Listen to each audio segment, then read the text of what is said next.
Suđer Bobe, stiđi dole, neće da te boli. Teška!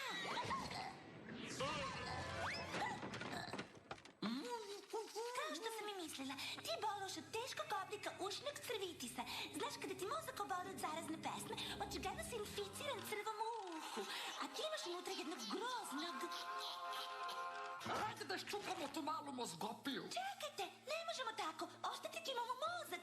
Jedini način kako da isteramo crve iz uha sa drugom zaraznom pesmom. Imam jednu, to je stari mornarski šlager koji smo pevali kad dođe plima.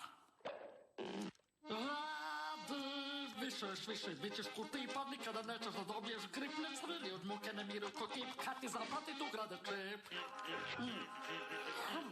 Nije mrdno. Kladim se da niko ne može da odoli kaubojskoj pesmi dok nosi kaubojski šešir. Ovaj je tvoj. O životu preriji baš je dosadan, ako si bez društva pod srca ti dan. Ali sebi ja sam našla razbi dosadu pravu, kad se vežem netom na kompjutersku spravu. Znam da je od ovoga još više poludao. Treba nam neki muzički talentovan da izbaci napast. U redu je, ja ću. Samo zato što vam je potreban umetnik tako velikog talenta. U redu, Litnjslave, zasvirajte tvoju duvaljku. Zove se klarinet.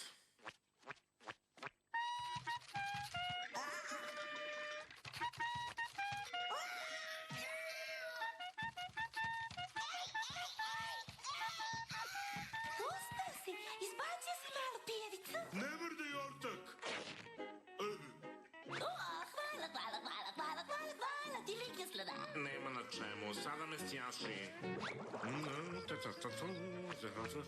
O, kako je bila dobra ona melodija koju sam danas kreirao, ako tako mogu da kažem. Tra-ta-ta-tira-tu, ra-ta-ta-tira-tu.